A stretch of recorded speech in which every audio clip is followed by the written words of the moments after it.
What's going on, guys? Your boy Joey672 coming to you guys over there right now. So I want to go over some of the camp notes, so let me just shut my mouth and let's get straight to it. Josh Sweat has shown the coaches that he could play, and whatever lingering past injury history that he's had has not fazed him at all. He is starting with the second team defense. Very happy for the kid. Drafted him this year. Defensive end from Florida State. Couldn't be any happier because now Josh Sweat is starting with the second team defense. On this depth chart, he is starting on the second team defense, which is absolutely amazing. So I'm happy to say that if he can keep doing what he's doing, this would be a good thing. Big draft steal.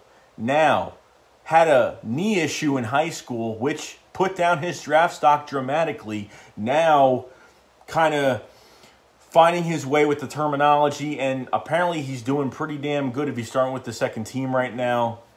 And if this guy works out, total friggin' steal. I hope it's the right choice. I hope he's doing as well as the coaches know he is, and I'm happy for the kid, so can't wait to see him play. Carson Wentz did some 3-on-3s today. He did 7-on-7s, no 11-on-11s today because they're just lightening the load today on him. So from watching all the news that's been going on TV and everything, watching Good Morning Football and some other shows as well, I have a feeling Carson Wentz is starting week 1. Still got that feeling.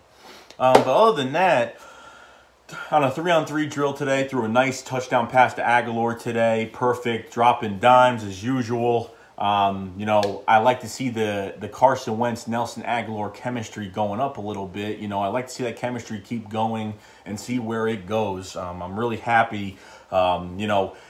Besides him getting, Nelson Aguilar getting the touchdown during the Kansas City game, really he kind of disappeared the first. But besides the one touchdown the Redskins, the one for Kansas City right at the end where we pretty much lost, I want to see him get more touches for Nelson Aguilar. And I understand we have the ball can only go all around the team so many times.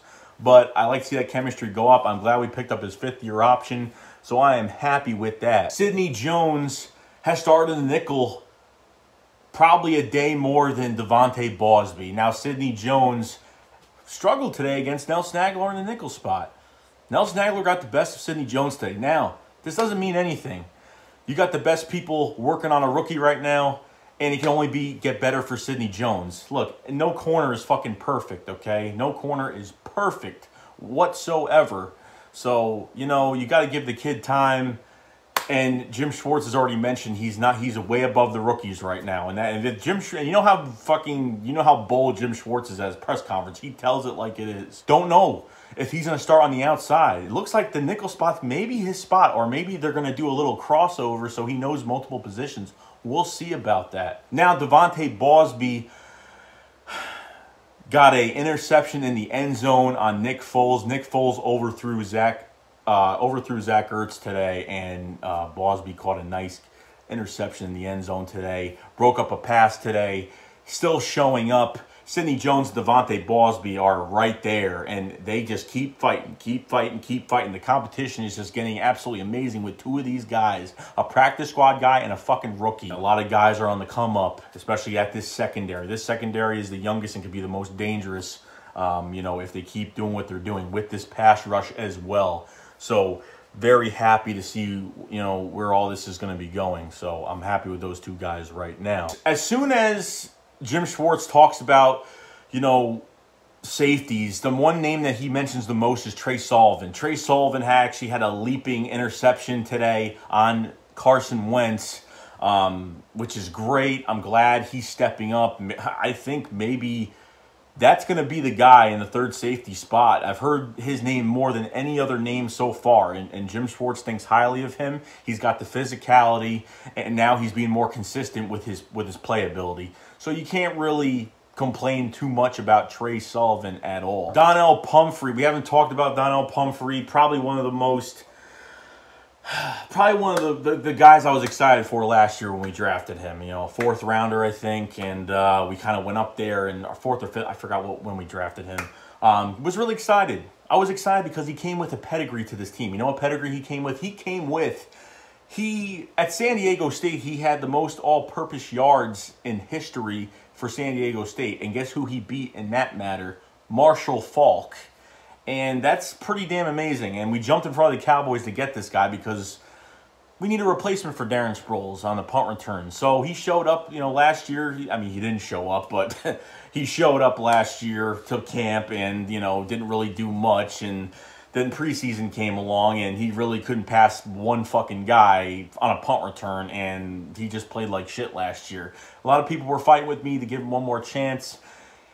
To the coaches right now, he's showing a little bit more, but it's going to be about the preseason. This is where it's going to get tough. Preseason is where he's going to have to show his all, and he's going to have to not call fair catches on punt returns. He's going to have to go in there and do his thing. Otherwise, I see him getting cut, and I'm really pissed off that we drafted him, and he hasn't really done much, and especially getting hurt last year on top of keeping him on the IR last year. So that's what I got to say about that. And Donald Pumphrey. Matt Jones, running back, he ended up leaving practice today. I don't know why. I didn't really hear why. Nothing has been said about his injury or whatever. He just fell down. I don't know what happened. I don't think it's serious. Could be, apparently he was dazed. So I think maybe he got a concussion, probably, or maybe not. I don't know. Concussion protocol, probably going to go through. Who knows? So Matt Jones is going to be out, and I don't know for how long, but we'll probably find out tomorrow what's going on with Matt Jones. Now I want to talk about Jordan Hicks. Jordan Hicks has probably had his best camp so far, okay? And Jordan Hicks has to show up this year. I can see him getting cut. If he gets injured again, if he just gets injured again, he's going to have to go. Plain and simple. I hope y'all agree with me. So they had Jordan Hicks playing outside linebacker today.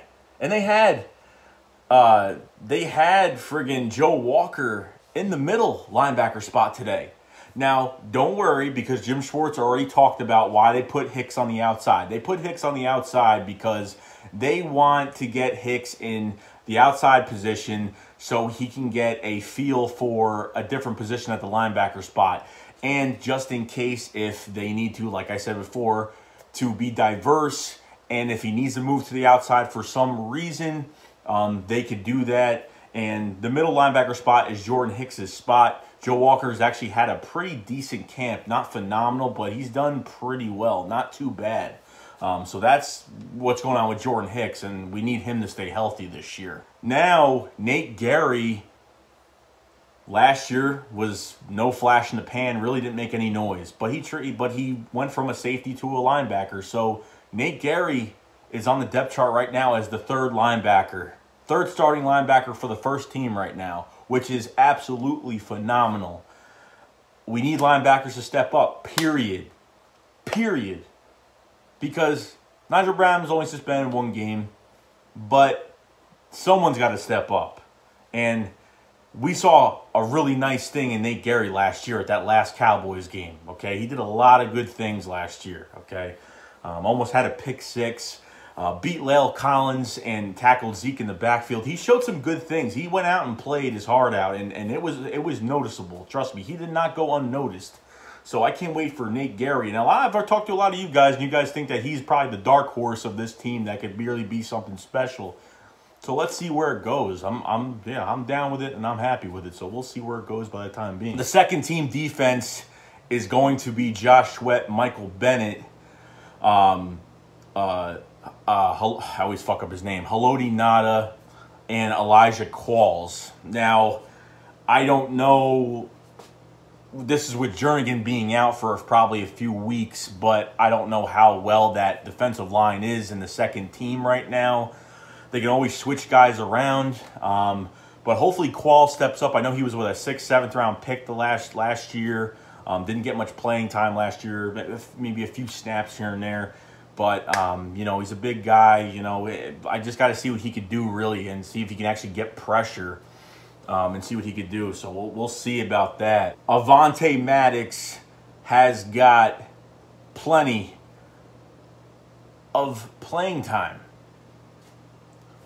Avante Maddox has got plenty of playing time with the second team defense on the outside. So, hey, we drafted this guy this past year, so I'm hoping that, the more depth at corner, the better. With Rasul Douglas and everybody, it's going to be even better, and I can't wait. So Avante Maddox has the speed, but he just has had problems with oversized wide receivers. Hasn't really figured it out, how to cover them, and has had problems because of his size. That's what the downfall of Avante Maddox is his size. But he's very fast, and I think he's actually faster than Ronald Darby, or he could be as fast as Ronald Darby.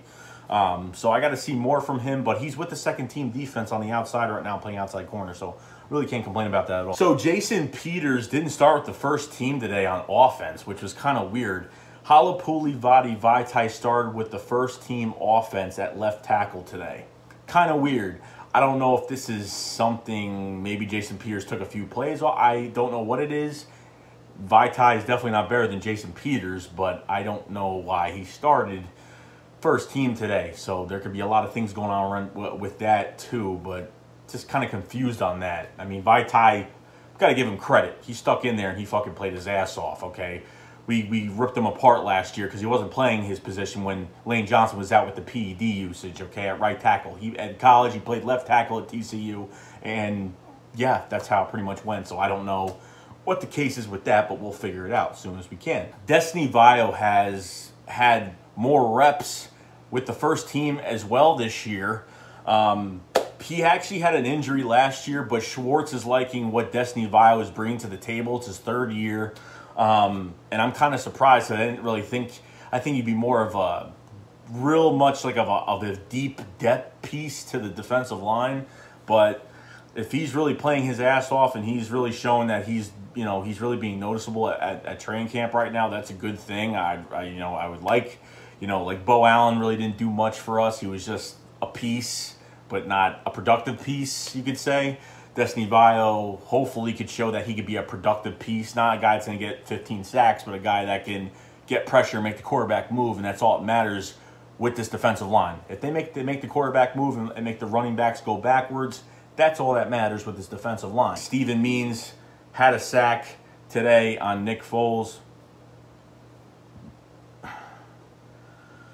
By the way, guys, Steven Means got a sack on Nick Foles today. So Steven Means, we can go over Steven Means. I think this is his last year in Philly. I think he's under contract next year. I think he's got, no, I mean, he's got, this is last year. He's going into, this is his, he's going to be a free agent next year. So every time Steven Means gets playing time, he always makes plays. And we've seen it, whether it's blocking a punt on special teams. He's always productive in a certain area, whether he gets on the field.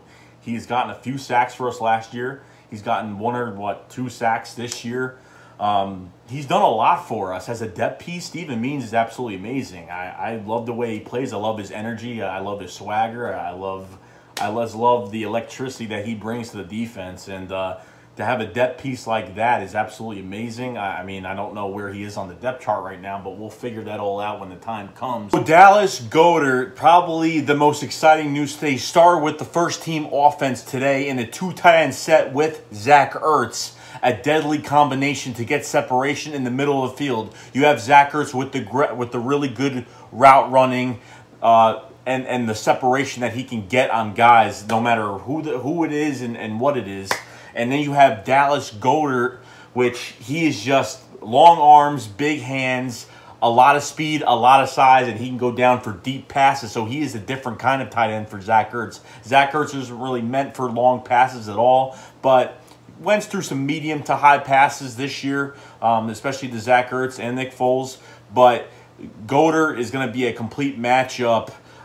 It's going to be a nice mismatch with, Zach Ertz on the field as well, with all these wide receivers, with a running back, and with Carson Wentz extending plays on his feet. So Goedert is the real fucking deal, and it sounds like it right now. And this isn't speculation. I think this kid is going to go places with this team. And not even that, I've heard plenty of rumors saying that this kid could be better than Zach Ertz down the fucking road. He is just going to be a plug-in tight end 2-set guy with Zach Ertz. But who knows what the future holds for Dallas Goedert, but it's looking really damn good right now. So I can't wait to see him on the field in preseason, especially the first game. I don't care how many snaps. If I could see him at least get the damn ball, it would be friggin' nice. So I'm happy to see that Doug is utilizing the 2 tight end set, which he loves his tight ends. They pretty much are wide receivers out there. So can't wait to see that happen. So that's all I really got to say, guys. So thank you for watching. Thank you for the support you've been giving me the past few weeks and forever. And that's pretty much about it. So shake, squat up, fly, Eagles fly.